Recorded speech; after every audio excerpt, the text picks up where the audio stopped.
Salam damai dan sejahtera di dalam nama Tuhan Yesus Kristus. Saya melanjutkan kembali pembahasan dari buku Institute of the Christian Religion, karya Johannes Calvin, buku yang keempat, bab yang kesembilan, of Councils and Their Authority, tentang konsili-konsili dan otoritasnya. Johannes Calvin membuka pembahasannya pada bab 9 buku keempat ini dengan menegaskan bahwa konsili gereja memiliki tempat penting dalam sejarah kekristenan. Calvin tidak menolak keberadaan konsili secara prinsipil. Sebaliknya, Calvin mengakui bahwa konsili dapat menjadi sarana menjaga kemurnian ajaran. Namun, Calvin segera memberi batas teologis atas otoritas mereka. Sebab konsili bukan sumber wahyu baru, tetapi mereka tunduk sepenuhnya kepada Alkitab. Sementara otoritas mereka bersifat turunan dan ministerial. Dengan demikian, prinsip ini menjadi dasar seluruh evaluasinya. Saudara yang kekasih di dalam Kristus, Calvin kemudian menunjukkan bahwa dalam Alkitab sendiri terdapat pola pertemuan para pemimpin gereja untuk menyelesaikan sengketa doktrinal. Contoh yang sering dirujuk adalah pertemuan para rasul di Yerusalem. Namun Calvin menegaskan bahwa otoritas pertemuan itu berasal dari kesetiaannya pada firman Allah dan kesaksian Roh Kudus. Konsili tidak berdiri di atas para rasul, karena mereka hanya mengikuti fondasi yang telah diletakkan. Karena itu, model Alkitabiah tidak dapat digunakan untuk membenarkan klaim infalibilitas mutlak, sebab otoritas selalu terikat pada kebenaran firman Allah. Dengan demikian, tanpa dasar ini, legitimasi runtuh adanya.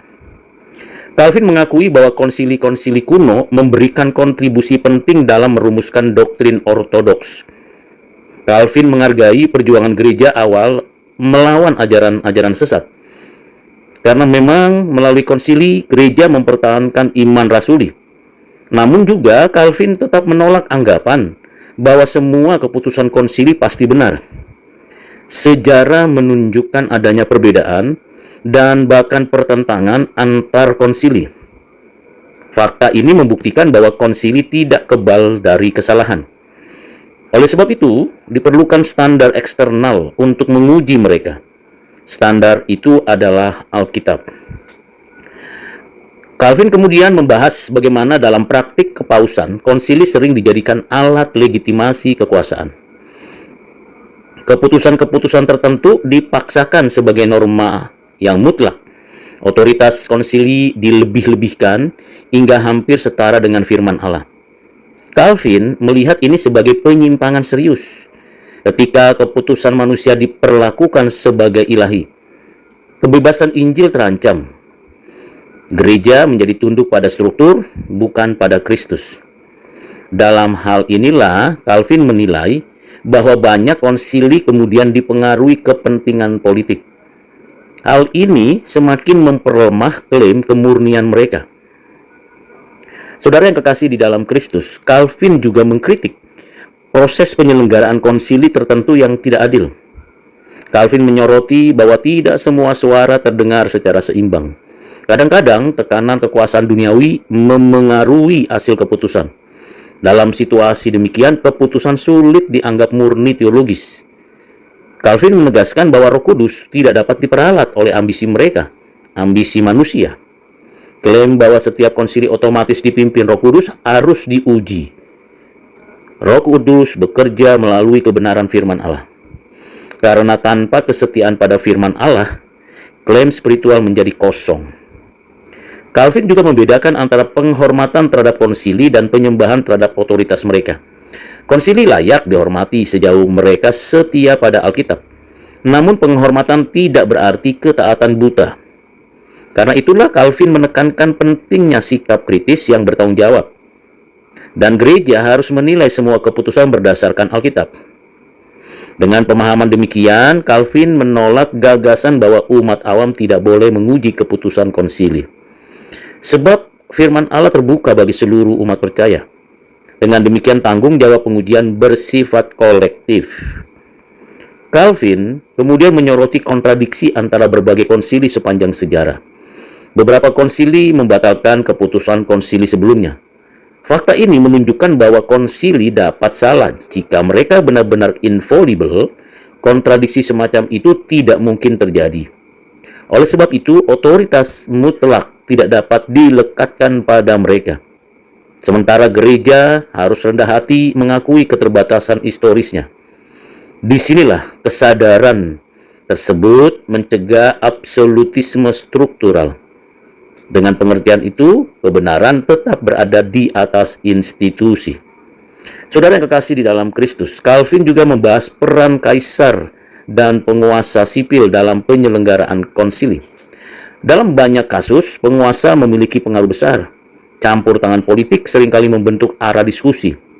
Calvin melihat bahwa realitas ini tidak bisa diabaikan. Ketika kekuasaan dunia mempengaruhi teologi, kemurniannya terancam. Oleh sebab itu, legitimasi konsili harus diuji secara teologis, bukan politis. Otoritas rohani tidak boleh bergantung pada dukungan kekuasaan sipil, karena gereja harus menjaga independensi rohaninya. Calvin tidak menolak perlunya konsili pada zamannya.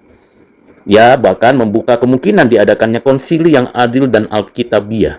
Namun, Calvin menuntut kebebasan diskusi dan kesetiaan pada firman Allah. Tanpa dua syarat itu, konsili hanya menjadi formalitas. Ia mengkritik konsili yang sudah ditentukan hasilnya sebelum diskusi berlangsung. Sikap semacam ini menutup ruang koreksi. Konsili sejati harus mencari kebenaran, bukan mempertahankan struktur. Karena itulah, integritas prosedural menjadi bagian dari integritas teologis. Saudara yang kekasih dalam Kristus, dalam bagian akhir pembahasan utama, pada buku yang keempat, bab yang ke-9, di mana kita belajar bagian yang penting ini, bahwa kembali kepada supremasi Alkitab. Semua keputusan konsili harus diuji oleh Alkitab. Gereja tidak memiliki otoritas untuk menetapkan doktrin di luar wahyu tertulis. Konsili hanya berfungsi sebagai saksi dan penafsir yang setia. Ketika mereka, yaitu para konsili yang ikut, melampaui peran, mereka kehilangan legitimasi. Otoritas mereka bersyarat bukan mutlak. Prinsip ini menjaga gereja dari tirani doktrinal. Sebab itu, firman Allah tetap hakim tertinggi.